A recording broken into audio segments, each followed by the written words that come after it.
सोचिए अगर दुबई, दोहा या कुवैत सिटी जैसे आलीशान और चमकते शहरों में अचानक पीने के पानी की एक एक बूंद के लिए हाहाकार मच जाए। जिस पश्चिमी एशिया या खाड़ी देशों की पहचान हमेशा से उनके बेशुमार तेल से होती आई है, वहां अब तेल के कुएं नहीं बल्कि पानी के बड़े बड़े प्लांट मिसाइलों का सीधा निशाना बन रहे हैं। ये किसी हॉलीवुड थ्रिलर फिल्म की कहानी नहीं है, बल्कि पश्चिमी एशिया में छिड़ी उस भयानक और विनाशकारी जंग की खौफनाक असलियत है जिसने अब एक बेहद खतरनाक मोड़ ले लिया है। नमस्कार, मैं हूं सिद्धार्थ प्रकाश।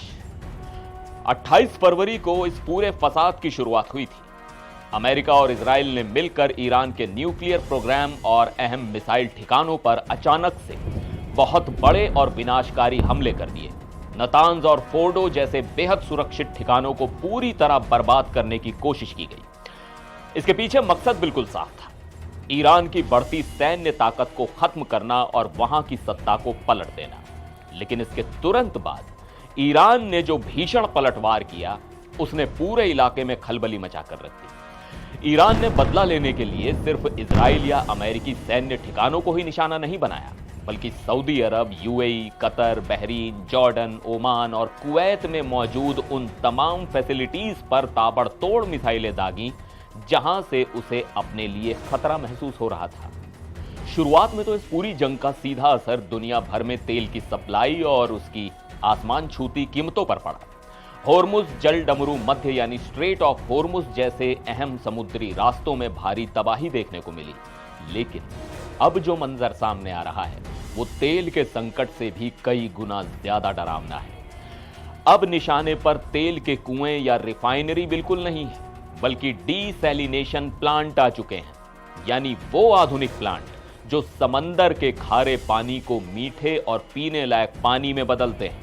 आपको बता दें कि यूएई के Fujairah F1 water and power complex और कुवैत के दोहा वेस्ट डीसैलिनेशन प्लांट पर भीषण हमले की खौफनाक खबरें आ चुकी हैं। बहरीन में भी एक खतरनाक ड्रोन हमले से एक प्रमुख वाटर प्लांट को भारी नुकसान पहुंचा है।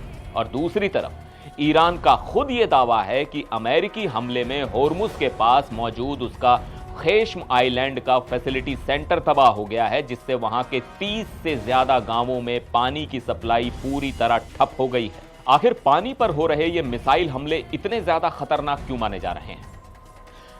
दरअसल खाड़ी के इन अमीर देशों का पूरा वजूद ही इन डीसैलिनेशन प्लांट्स पर टिका है।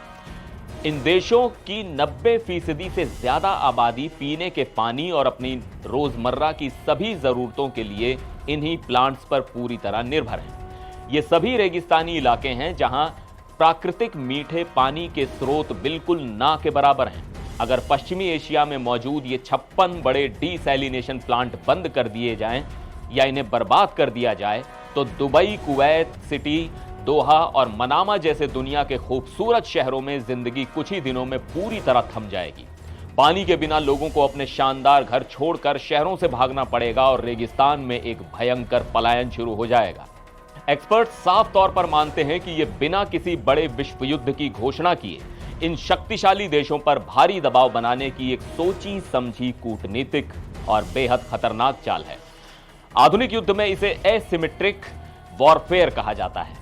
तेल के ठिकानों पर हमले से दुनिया भर की अर्थव्यवस्था हिलती है, लेकिन पानी के इन बेहद जरूरी प्लांट्स पर हमले से सीधे तौर पर वहां के आम इंसान की जिंदगी ही दांव पर लग जाती है।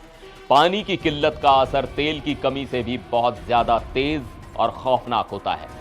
अगर ये खूनी जंग जल्द नहीं थमी तो दुनिया सिर्फ महंगे तेल का ही नहीं, बल्कि पश्चिमी एशिया में अब तक के सबसे भयानक मानवीय संकट का भी सीधा सामना करेगी। आप इस पूरे मामले पर क्या सोचते हैं? क्या ये नया वॉरफेयर दुनिया को एक नए और अनजाने खतरे की तरफ धकेल रहा है? कमेंट करके जरूर बताइएगा। फिर मिलेंगे एक और वीडियो में। देखते रहिए एनडीटीवी इंडिया।